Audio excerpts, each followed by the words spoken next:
Umbrales Academy, institución de referencia en neuroeducación y formación continua en América Latina, se honra al recibir al Dr. Óscar Galicia Castillo en sus programas académicos. Especialista en neurociencias de la conducta, ha desarrollado una destacada trayectoria como investigador, docente y divulgador científico. Su trabajo se ha enfocado en el estudio de las bases fisiológicas de la conducta agresiva, afectiva, empática y de atracción, tanto en humanos como en modelos animales, incorporando investigaciones pioneras sobre el sistema endocannabinoide y su impacto en la conducta. Es doctor y maestro en investigación biomédica por la UNAM, con formación en psicología. Actualmente es profesor de tiempo completo en la Universidad Iberoamericana, donde dirige el Laboratorio de Neurociencias y el área de Electrofisiología. Ha publicado numerosos artículos en medios científicos nacionales e internacionales y ha contribuido como autor y coautor de capítulos en libros especializados en neurociencias. La alianza entre el prestigio de Umbrales Academy y su trayectoria investigativa abre rutas de exploración en los vínculos entre cerebro, emoción y comportamiento, en beneficio de los profesionales de la educación y la neuropsicología de la región.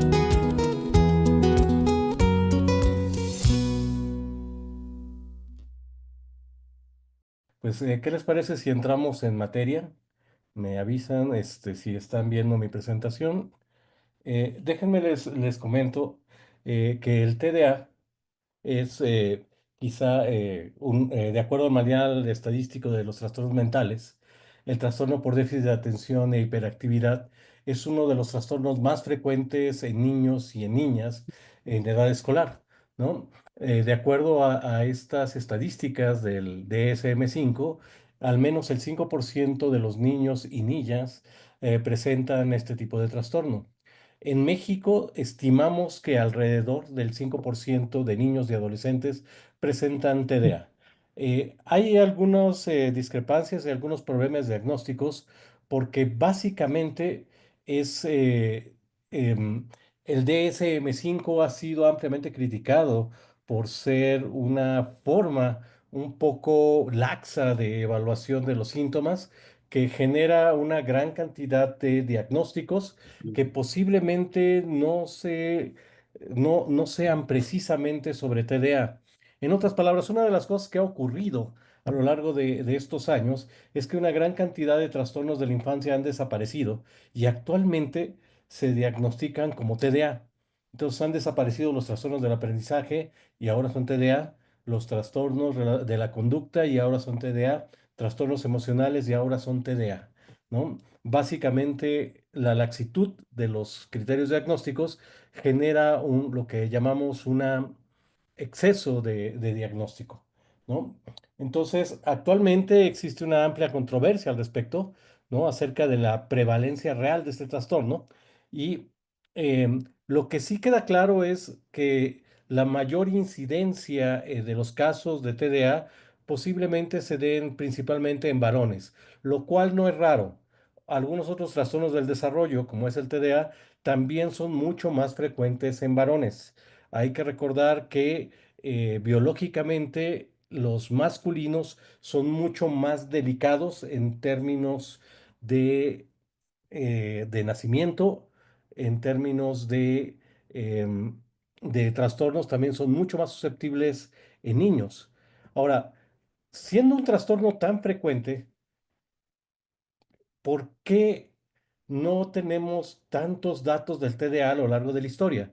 En otras palabras, si es tan frecuente actualmente, ¿por qué no nos hemos dado cuenta de su impacto a lo largo de la historia de la humanidad? Si otros trastornos como el abuso de sustancias, la psicosis, la depresión, etcétera, podemos encontrar referentes en diferentes tiempos, en diferentes culturas, y el TDA siendo tan frecuente parecería que pasa inadvertido a lo largo de la historia. ¿Sí? Hay que dejar claro algo. Doctor Oscar, disculpa Una que de te las interrumpa. cosas que es importante de decir es que el TDA se hizo profundamente relevante desde que tenemos educación o los niños van a la escuela de manera más frecuente. En otras palabras, gracias a la Revolución Industrial, gracias a la Revolución Francesa, ¿no? Hay una enorme cantidad de niños que comienzan a acceder a la escuela y que anteriormente no lo hacían.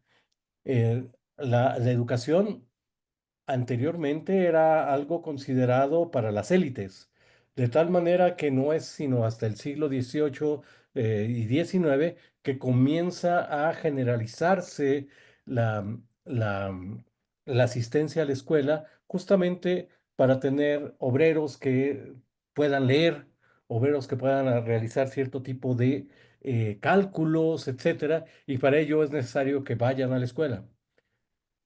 La escuela se convierte quizá en el filtro más importante que va a tener el TDA a lo largo de todo su desarrollo, ¿no? Anteriormente, todos los TDAs, antes de encontrarse con la escuela, era algo así como ser Tom Sawyer. O sea, entraban a la escuela, se salían, se la brincaban, los castigaban, etcétera. No había una educación tan formalizada ni tan extendida, ¿no? Actualmente pasamos Doctor por Oscar, el kinder, la primaria, la secundaria, la preparatoria, la universidad, el posgrado, etcétera. Y algo que es fundamental de decir, si queremos que el TDA sobreviva al ambiente escolarizado, tiene que desarrollar una serie de habilidades que le permitan sobrevivir al ambiente académico. Eh, Oscar, doctor sí. Oscar, un favor, ¿podría presentarlo de manera maximizada, como lo hicimos en el segundo momento? Ah, no está maximizado. No, no, no, una disculpa. Perdón, Gracias. permítame. Ah,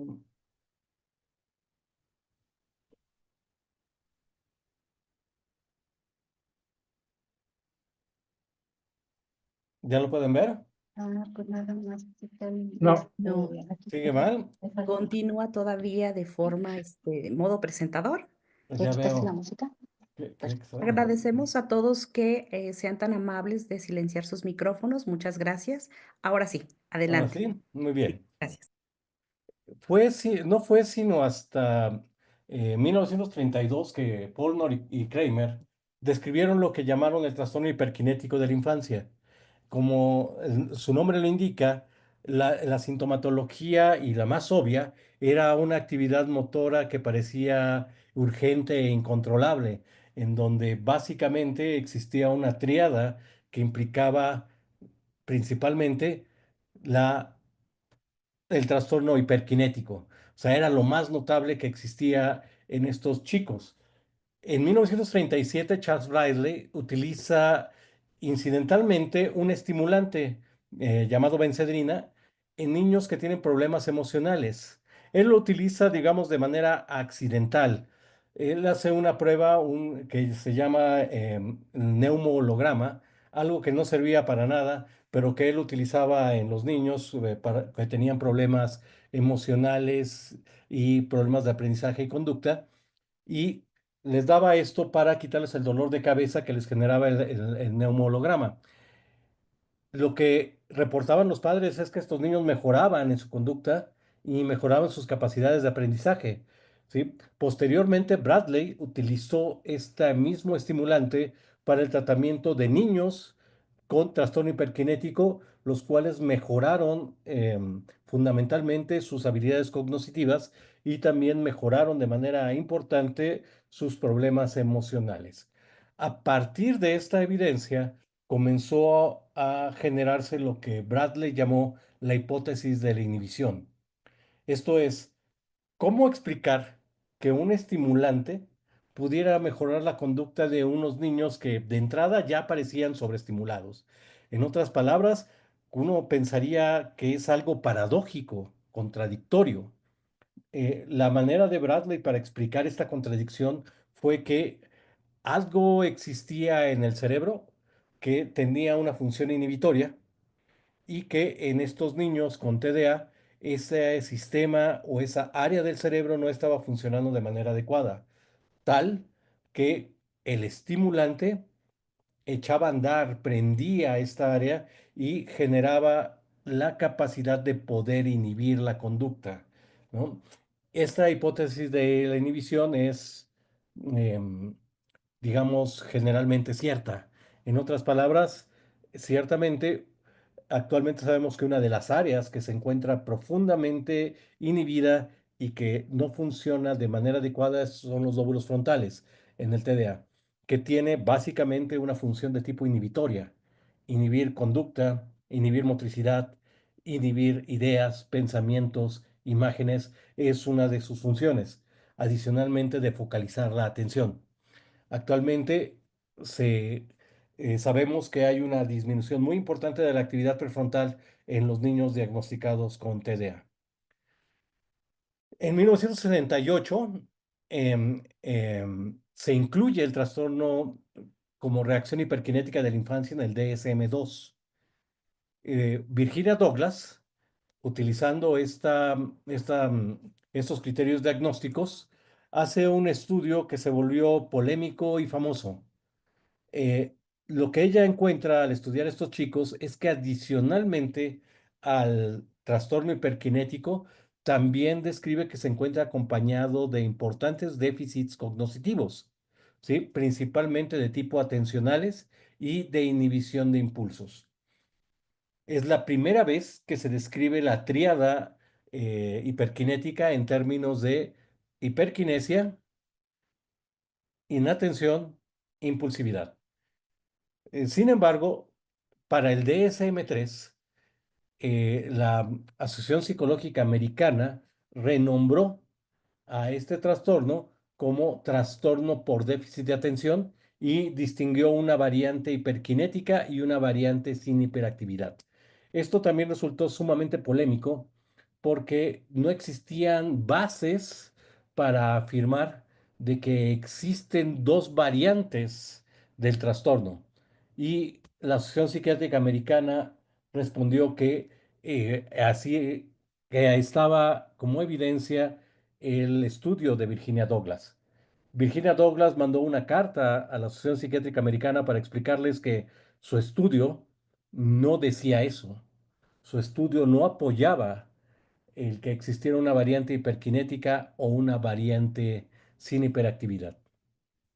Eh, hasta el DSM-4 que se volvió a adoptar esta clasificación y a partir de ella eh, se han, se han mantenido ciertos criterios diagnósticos y actualmente tenemos tres tipos o tres subtipos de trastorno por déficit de atención. Un subtipo predominantemente inatento, un subtipo predominantemente hiperactivo impulsivo y un subtipo combinado.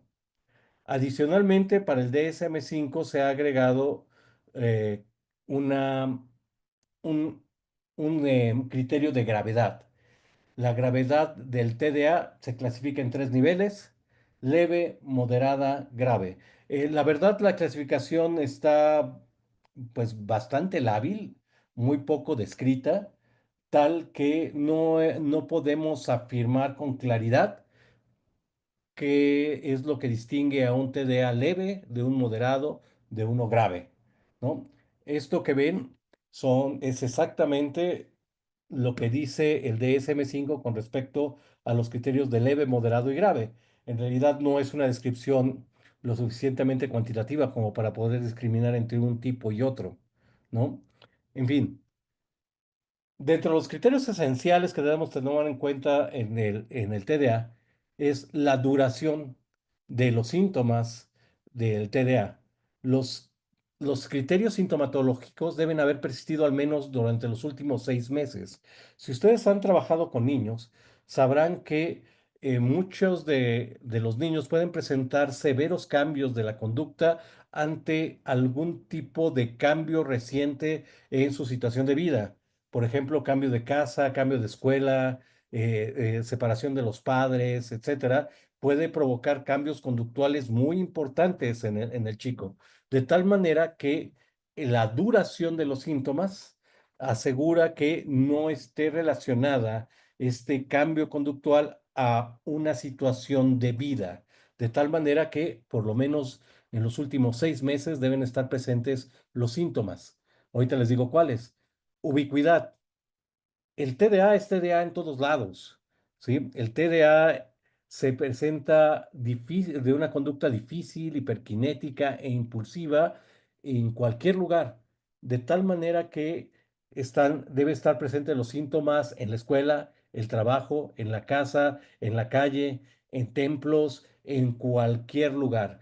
Si el TDA o si el niño presenta una conducta o una buena conducta en la escuela, y no en la casa, sospechen que no es TDA.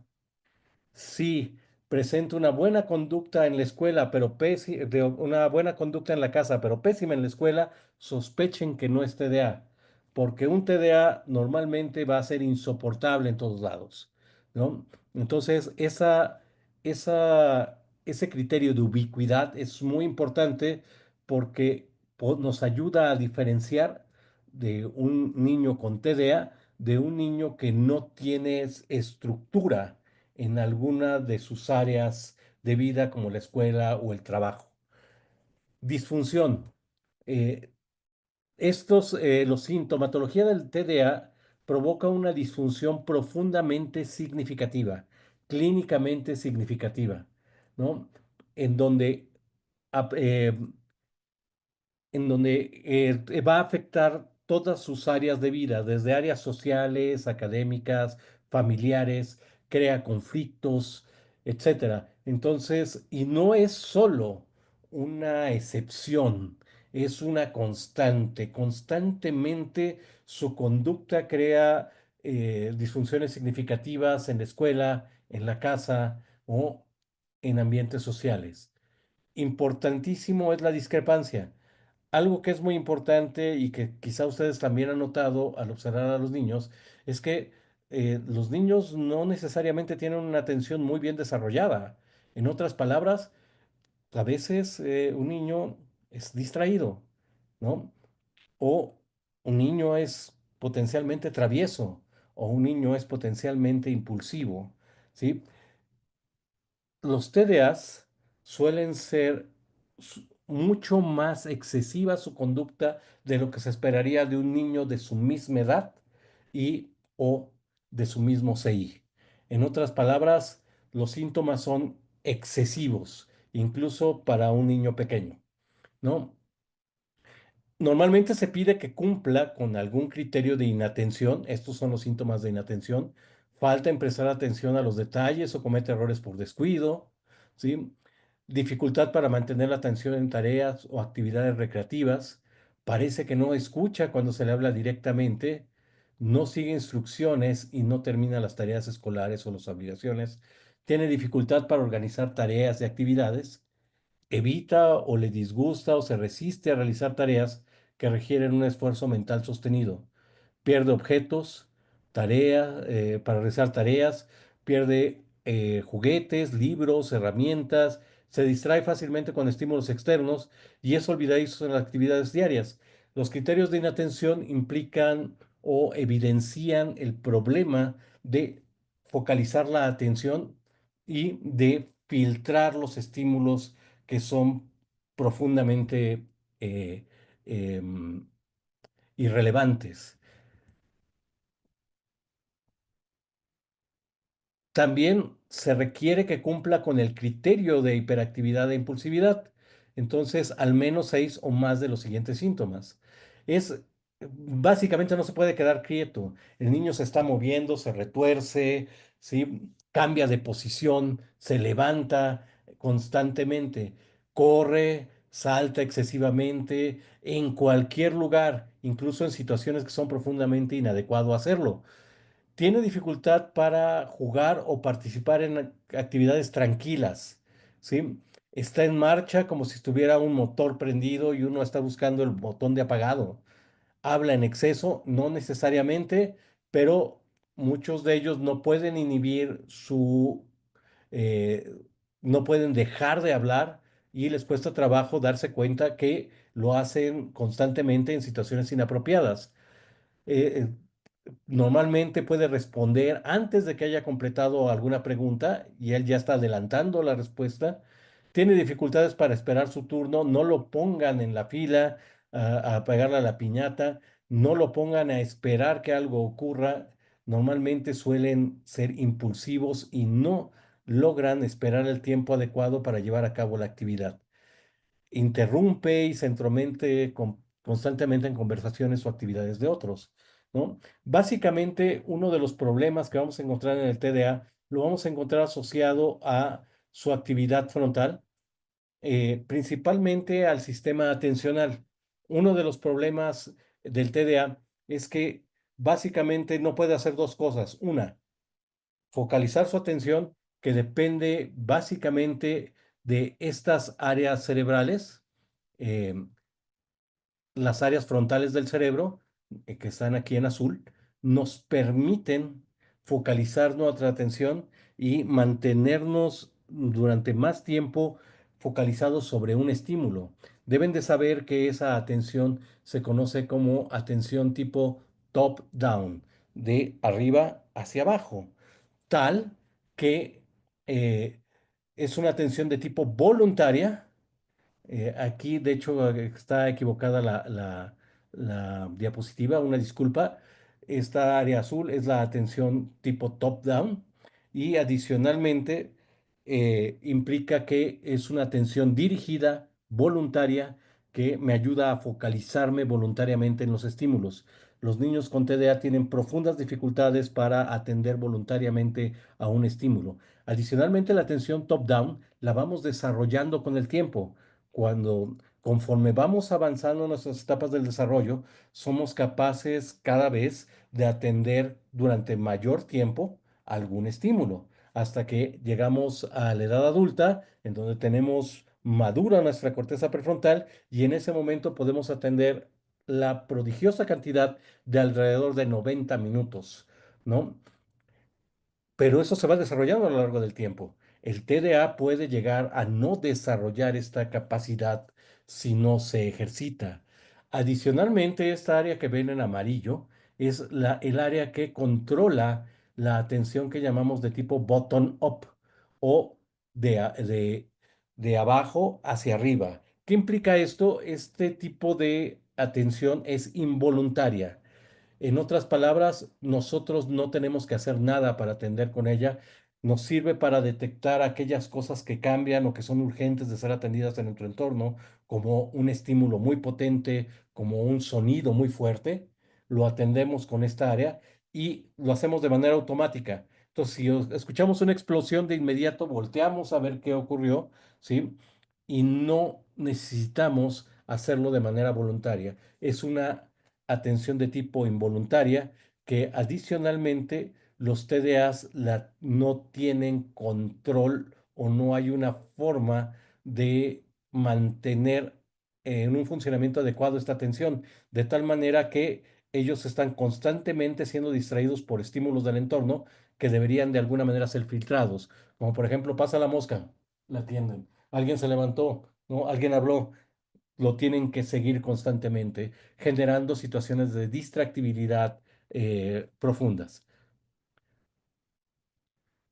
Algo que es muy importante es que el TDA, los síntomas de TDA pueden llegar a confundirse con otras cosas. El diagnóstico diferencial del TDA normalmente se hace con cosas como trastorno de ansiedad, retardo del desarrollo, trastornos del aprendizaje, problemas de visión y oído, trastornos depresivos, trastorno bipolar, desorden de la conducta, psicosis, trastorno negativista desafiante, trastorno de la conducta, discapacidades lingüísticas y síndrome de Tourette. En otras palabras, el TDA puede llegar a presentar sintomatología tan grave que se puede llegar a confundir con cualquiera de estas cosas, que es bastante grave, ¿no? Durante mucho tiempo se postuló que uno de los principales problemas de la actividad del lóbulo frontal podría estar determinada por una disminución de la actividad dopaminérgica. Bender, en 1971, es el que propone que el sistema dopaminérgico podría funcionar de manera deficitaria en el TDA, provocando estos déficits atencionales, esta impulsividad o esta hiperactividad, ¿no? La hipótesis dopaminérgica durante mucho tiempo fue eh, una hipótesis que guió la investigación en el TDA e incluso se encontraron muchas evidencias para soportarla, salvo por un pequeño problema que al final de cuentas resultó ser falsa. Déjenme les explico por qué. Una de las hipótesis era que algo en el sistema dopaminérgico, en la sinapsis dopaminérgica, principalmente a nivel prefrontal, se encontraba disminuida o afectada. algún receptor, la liberación de dopamina, la síntesis, la degradación, los transportadores de dopamina, etcétera. Sin embargo, lo que se ha encontrado a partir de estudios de biología molecular es que los niños con TDA no tienen disfunciones a nivel del sistema dopaminérgico. Quizá la más importante sea la de una alteración, una pequeña modificación en el receptor D4 dopaminérgico, en donde se ha encontrado un alelo de 7 repeticiones, ¿no? O sea, y que se ha encontrado en el 23% de los pacientes con TDA. Sin embargo, ese mismo arreglo se presenta en los sujetos sanos en un 17%. Entonces, así que digamos, distintivo del TDA no es. Es más, se ha encontrado que ese mismo arreglo, ¿sí? Es mucho más abundante en poblaciones europeas y está completamente ausente en poblaciones asiáticas. En otras palabras, tiene mucho más que ver con un asunto de región que con un asunto de inatención, ¿no? De tal forma que actualmente la hipótesis dopaminérgica sobre que la dopamina hacía falta y que estimular el sistema dopaminérgico era necesario para el tratamiento del TDA no es la explicación actual para el trastorno, ¿sí? Pero ¿qué provoca el trastorno? ¿De dónde viene? ¿Cómo se origina? ¿No? Lo que sabemos es que gran parte del origen del trastorno es genético. Hay que recordar que el déficit de atención se considera un trastorno del neurodesarrollo, lo que implica que los sujetos nacen con él, ¿sí? No se contagian, no lo desarrollan, nacen con él. Y uno de los principales factores es los factores genéticos. Ya se ha encontrado, por ejemplo, desde los estudios clásicos con gemelos idénticos, ¿sí? Gemelos idénticos separados en el momento de nacimiento, que viven incluso con familias distintas, se ha encontrado que el porcentaje de concordancia de un gemelo que tiene TDA con su otro gemelo que ni siquiera conoce, ni siquiera sabe que existe y que no vive con él, es de alrededor de entre el 58 y el 82%, dependiendo del estudio. De tal manera que si un gemelo tiene TDA, el otro es muy probable que también lo tenga. Cuando hablamos de los genes que comparten los gemelos monocigóticos, estamos ciertos que comparten prácticamente todo su material genético. De tal manera que esto sugiere de manera muy importante que eh, el TDA tiene un origen genético, ¿sí? ¿Cómo podemos saber que este es que el porcentaje de concordancia aquí es alto? Básicamente se considera que cuando hay un porcentaje de concordancia igual al 25%, estamos hablando ya de un factor genético.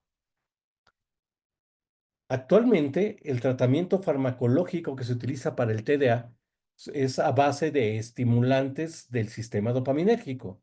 Ustedes quizá han oído hablar de los medicamentos con nombre comercial como el Ritalin o el Concerta, que tienen como molécula activa el metilfenidato. También está el famosísimo Stratera, cuya molécula activa es la atomoxetina y o algunas otras como la dexedrina o el Vivans, que son anfetaminas o dextroanfetaminas. Al final, estos estimulantes lo que hacen es que mejoran la atención porque aumentan la capacidad del sujeto para concentrarse o incluso incrementan sus capacidades cognitivas. También se ha observado que reducen la hiperactividad, disminuyen el comportamiento inquieto y la necesidad de moverse constantemente. También se ha observado que reducen la impulsividad y mejoran el rendimiento académico y funcional, ¿no? Sin embargo, estos medicamentos suelen tener efectos secundarios importantes. Uno de ellos es la pérdida del apetito, ¿sí? Todos estos estimulantes lo que van a hacer es que van a modificar el apetito de los niños y normalmente llevan a una pérdida de peso y retraso en el crecimiento. Durante mucho tiempo fue motivo em, de polémica este retraso en el crecimiento, eh, pero actualmente sabemos que el todos los estimulantes van a inhibir a la hormona del crecimiento. Esto es esta hormona que se libera en ciertos periodos de la infancia y que hace que el niño se desarrolle, aumente talla y peso. En este sentido, los estimulantes sí o sí inhiben a la hormona del crecimiento, de tal manera que hay que tener muy en claro que en algunas etapas del desarrollo del niño tiene que dejar de tomar el estimulante para que pueda crecer. Adicionalmente, generan insomnio. Todos los estimulantes inhiben las funciones normales del sueño, tal que debemos también saberlo, la hormona del crecimiento solo se libera durante el sueño, no se libera en el día, se libera en el sueño, de tal manera que si el niño no duerme y adicionalmente su medicamento también inhibe la hormona del crecimiento, pues básicamente tiene un crecimiento muy deteriorado. También entre los efectos secundarios más comunes está el dolor de cabeza, ¿no? La irritabilidad, la ansiedad, aumento de la presión arterial y la frecuencia cardíaca y em, también es frecuente que lleguen a presentar movimientos estereotipados llamados tics y esto es un efecto claro del fármaco. Ahora, quizá el efecto secundario más riesgoso del fármaco sea que prácticamente todas estas sustancias estimulantes estimulan centros cerebrales relacionados con el placer, particularmente aquellos que estimulan la dependencia de sustancias. En un estudio hecho por Nora Volkow, se mostró que la actividad dopaminérgica en el núcleo accumbens, este núcleo que nos facilita la capacidad para sentir placer, ¿sí? Es una actividad muy semejante cuando se utiliza cocaína a cuando se utiliza metilfenidato. En otras palabras, el metilfenidato libera en los mismos núcleos la misma cantidad de dopamina que libera la cocaína, por lo tanto, puede o uno de los riesgos de la medicación con metilfenidato podría estar relacionada con la dependencia farmacológica. De entrada, la medicación con estimulantes no está recomendada justamente para mayores de edad porque si bien a un niño se le puede regular el consumo de la medicina, en el caso de un adulto que ya puede decidir administrársela, pues también puede ponerse en riesgo, ¿no? Ahora, actualmente sabemos que estos fármacos, que durante mucho tiempo se justificó su uso basado en que algo del sistema dopaminérgico estaba dañado y que el fármaco podría resarcir o de alguna manera eh, curar esa deficiencia dopaminérgica, actualmente sabemos que el trastorno no depende de dopamina. Y que adicionalmente el efecto que tienen los fármacos en estimulantes no es exclusivo para los cerebros TDA. En otras palabras, si ustedes consumen un estimulante, también mejoran su capacidad atencional, sus funciones cognitivas y generan una mayor energía, etcétera, ¿sí? De tal forma que los estimulantes tienen un efecto de incrementar la capacidad cognitiva de manera general. ¿Qué es lo que va a ocurrir con el TDA? ¿Qué esperamos que les pase? El 15 al 20% de los TDAs persisten en la edad adulta. Hay algunas remisiones, principalmente entre los 2 y los 21 años, y principalmente uno de los síntomas que tiende a desaparecer es la hiperactividad, ¿no? Principalmente en los periodos de la adolescencia y la adultez temprana. Sin embargo, los síntomas de inatención y de impulsividad cambian con la madurez y también se pueden complicar, ¿no? Las personas pueden seguir presentando problemas de aprendizaje y de atención durante toda la vida, algo que es muy importante. Cuando tenemos un trastorno o un déficit de atención, ¿sí? La única manera de revertir ese déficit es justamente trabajar o ejercitar el sistema atencional. Es como si alguien tuviera un brazo chiquito, ¿sí? Tuviera un conejito chiquito. La única manera de hacer un conejote grandote es ejercitar ese brazo, ¿sí? No puedes ejercitar ese brazo haciendo sentadillas, ¿sí? Tienes que ejercitar la función que está disminuida. Y en el caso de los chicos con déficit de atención, básicamente hay que trabajar con la atención, lo cual resulta profundamente difícil, sacrificado, costoso. A los chiquitos les cuesta trabajo, es difícil para ellos. Uno de las cosas que también es, hay que tener en cuenta es que es frecuente que presenten secuelas de vulnerabilidad en conducta antisocial. Esto es, suelen ser arriesgados, intrépidos, buscan emociones frecuentes, se aburren, tal que a veces hacen actividades osadas, actividades riesgosas, ¿no? O incluso de tipo antisocial solo por distraerse, ¿no? De tal forma que también suelen ser mucho más susceptibles al abuso de sustancias. Eh, es muy frecuente la comorbilidad entre el TDA, el abuso de sustancias, trastornos del estado de ánimo, principalmente trastorno bipolar y trastorno de ansiedad. A veces en la edad adulta lo que encontramos es alguien con alguno de estos trastornos y al rascarle tantito, pues nos damos cuenta que subyace su TDA.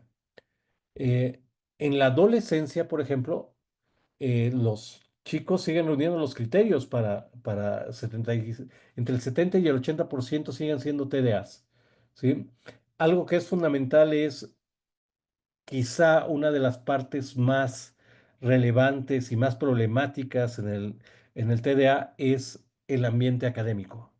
Si el TDA puede desarrollar habilidades cognitivas, atencionales, que le permitan sobrevivir en el ambiente académico, puede, eh, digamos, sortear el problema con gran éxito. Debemos de saber que los TDAs, normalmente las evaluaciones con escalas de inteligencia muestran que tienen una inteligencia que va de lo normal para arriba.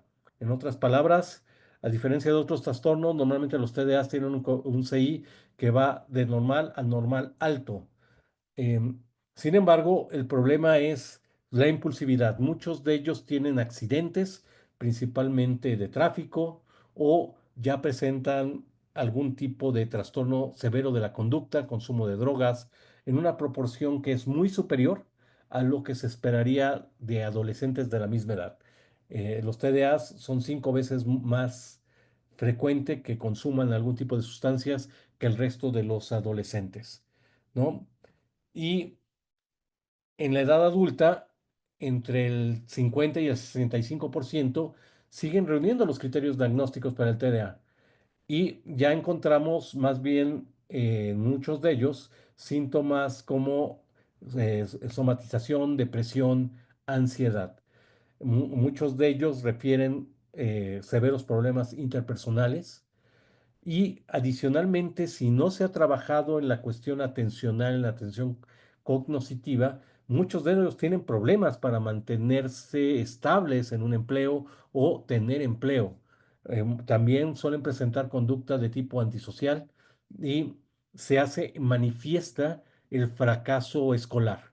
Muchos de ellos no completan la prepa y adicionalmente también son mucho más susceptibles a presentar intentos suicidas o a morir en algún tipo de accidente. ¿Cuándo medicamos a un chavito? ¿Cuándo podemos medicarlo? ¿En qué casos? ¿No? Entonces, se puede medicar y los fármacos están indicados como parte de un programa de tratamiento integral del TDA.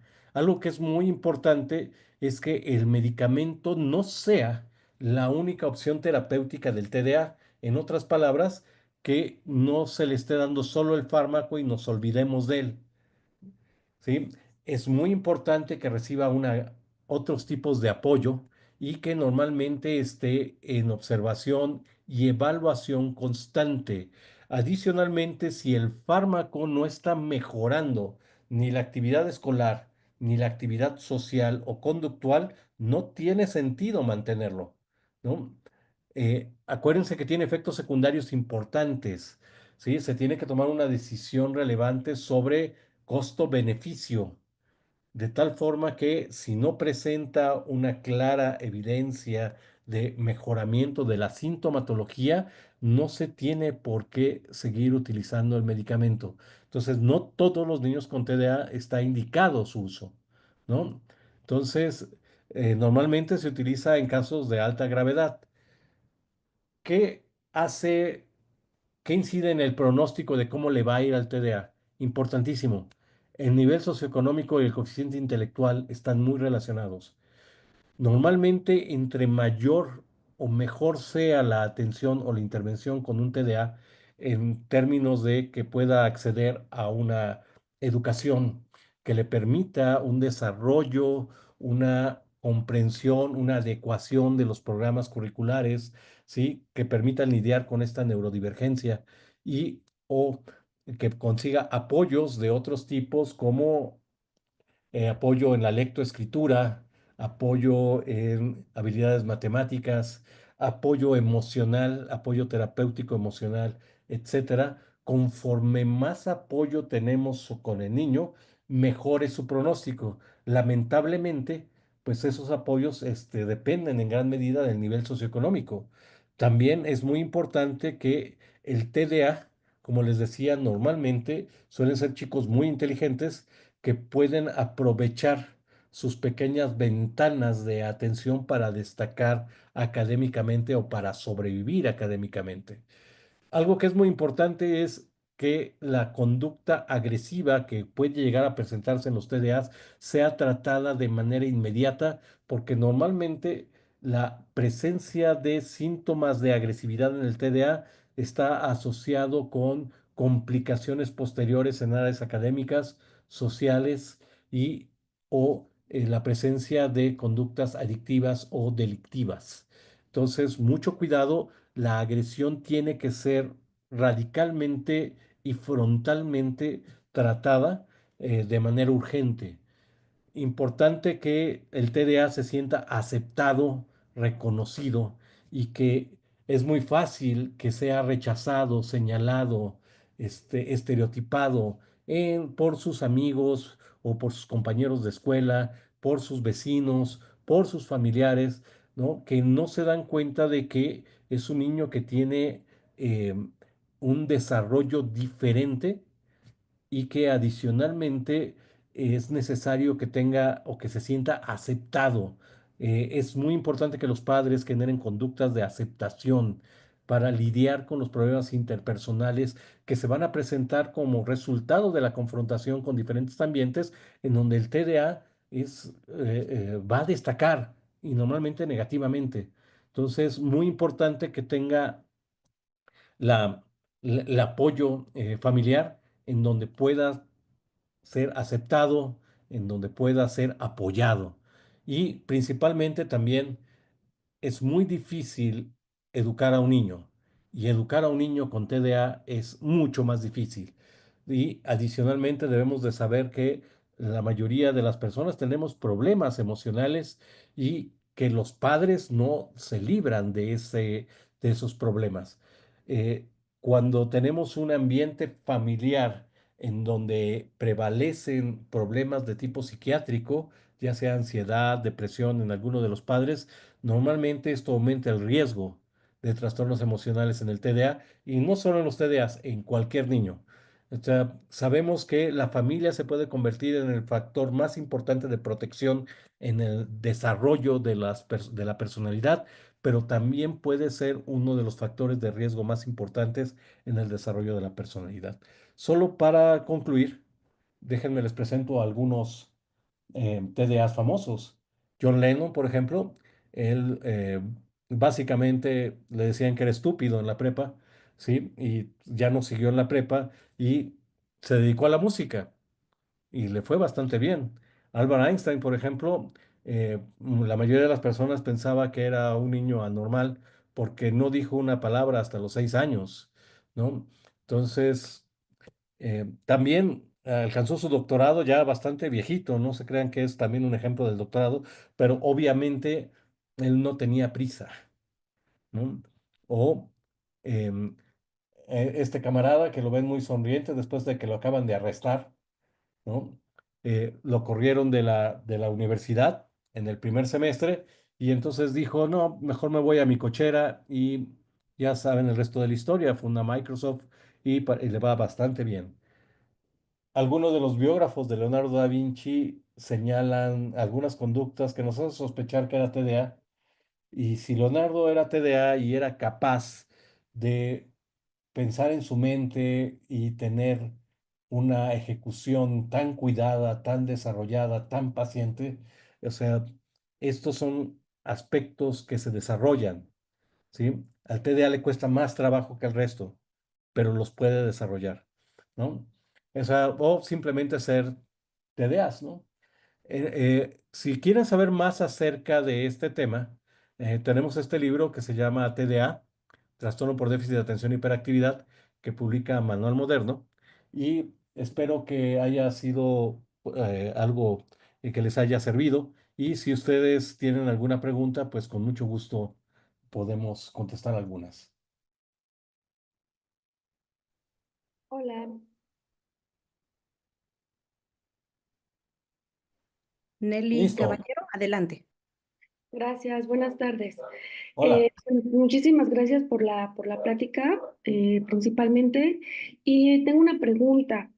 ¿Es posible detectar el TDA a una temprana edad, como por decir en un año, al año de edad? Y si hay como algún especialista, algún tipo de terapeuta o psicólogo que esté como relacionado específicamente para niños o sea, iniciando, más que nada yo creo que sería para la enseñanza del padre, porque como bien dijo usted, es más complicado con un niño TDA. Entonces, si actualmente existe algún tipo de terapeuta especialista para ayudar al padre principalmente, a llevar el proceso del hijo, enseñarle cómo ponerle límites, cómo dejarle crear tener este tema con la resiliencia, etcétera. No sé si exista algo A ver, actualmente para eso. vamos por pases. Uno, el diagnóstico no se puede diagnosticar antes de los 6 años de edad. ¿Sí? Mm. De tal forma que sí, puede comenzar a presentar síntomas antes de esa edad. Normalmente ya la conducta crea ciertas evidencias, pero no se puede diagnosticar antes de los 6 años de edad. Si alguien diagnostica antes de los 6 años de edad, está cometiendo un grave error. ¿Sí? ¿Por qué? Porque una de las cosas que se tiene que evaluar es la confrontación del niño con el primer ambiente escolar formal, en este caso la primaria, ¿no? Ahí es como comienzan a aforar de manera mucho más evidente los síntomas. Ahora, normalmente el diagnóstico se hace con criterios clínicos, pero incluso lo van a ver en las siguientes exposiciones, como hay otros criterios que se pueden utilizar. No solo estos síntomas que les presenté, sino yo sugiero que se hagan también evaluaciones neuropsicológicas de tipo atencional y que se una una batería completa de escalas Wechsler, ¿sí? La idea es justamente saber cuál es el déficit atencional que presenta el niño, ¿no? Y ver si está mejorando con la intervención que se pueda realizar. Normalmente, quien puede ayudar a crear un ambiente estructurado, los TDA requieren estructura, o sea, reglas claras. Sin embargo, no reglas que sean absolutamente inamovibles. Debe ser una estructura lo suficientemente flexible como para que el niño no se sienta presionado, ahogado, pero suficientemente estructuradas para que sepa claramente lo que se espera de él, cómo debe de comportarse, etcétera. Al principio les cuesta mucho trabajo, muchísimo trabajo, hay mucha resistencia, o sea, no va a llegar y lo va a adoptar de manera amistosa, de manera voluntaria, no, les va a costar trabajo y en esa parte ciertamente es muy importante el apoyo terapéutico para decirle a los padres, no, no te apures, vas bien. ¿No? Oye, pero se tiró, gritó, lloró, hizo drama. Se espera eso, ¿no? Hay que seguir en esta línea, hay que hacer así, o sea, tal cual las personas que tienen una eh, una capacitación para tratar los trastornos por TDA, pues básicamente vas a encontrar diferentes terapeutas con distintos grados de experiencia en el tema. También hay que decirlo, no todos los psicólogos saben cómo tratar un TDA, ¿no? Lo que más se recomienda es buscar a un psicólogo que tenga cierto grado de especialización en TDA o a algún neuropsicólogo que te pueda ayudar a establecer justamente ejercicios, estructura, formas de trato, formas de corrección que le puedan ayudar justamente a organizar su cabecita para disminuir cada vez su impulsividad y aumentar sus periodos de atención. Básicamente es eso. Gracias. Muchas gracias. Damos la palabra a Nuria Santiago y recordemos que tenemos 2 minutitos. Gracias. Muchas gracias por la ponencia, es muy interesante. Mi pregunta es muy concreta, es sobre qué estudios o a qué información pueden accesar los papás sobre adicción a los medicamentos que son inhibidores. O sea, porque bueno, yo soy profesora y pues he visto, ¿no? Yo tengo 20 años siendo profesora y en los últimos años ha habido pues unos sobrediagnósticos, yo incluso podría decir sobre TDA, y me parece que hay muy poca información sobre la adicción que produce o no a los inhibidores. Aparte, eso sería como mi pregunta. Sí, actualmente sabemos que de entrada, como les decía, no es un tratamiento que se pueda dar incluso a personas adultas porque persiste el riesgo de dependencia farmacológica, llámese adicción, ¿sí? Entonces, una de las cosas que curiosamente se ha liberado de información por parte de las casas farmacéuticas que manejan estos fármacos es justamente si existe algún tipo de susceptibilidad, ¿no? A desarrollar algún tipo de dependencia farmacológica, porque es muy probable que sí. ¿Sí? O sea, pero tal cual, no se ha liberado esa información por parte de las farmacéuticas, ¿sí? Otros fármacos que se comportan de manera semejante a estos provocan adicción, ¿ok? Entonces, estos no se ha podido determinar, no se puede decir que la provocan porque no se ha liberado esa información. Entonces, sí es un poco mañoso, ¿sí? Pero, y por eso es bien importante que exista un diagnóstico exacto de que tienes un chico con TDA, porque si lo vas a tratar farmacológicamente, tienes que saber que existe un riesgo en el tratamiento, ¿ok? Entonces, tal cual. ¿Estoy dispuesto a correr el riesgo, sí o no? Porque tengo un caso que es leve, moderado, severo. O sea, si ya no aguanto a mi hijo, sí, métele el fármaco y lidiamos con la bronca, ¿no? Pero otra vez, no puede ser solo el tratamiento farmacológico. Eso es importantísimo. Tratamiento farmacológico solito va directo al fracaso. Tiene que ir acompañado de otras formas de tratamiento. Estoy de acuerdo, muchas gracias. Gracias. Doctor, lamentablemente el tiempo se nos Oh, agotó. cielos, qué pena. Siendo muy puntuales como reloj inglés, pues agradecemos enormemente, doctor Oscar Galicia Castillo, el Instituto Umbrales agradece profundamente su participación en esta primera emisión del foro Neuroeduca, convocado por el Instituto Umbrales y otras instituciones que participan, como es el caso de la UNAM.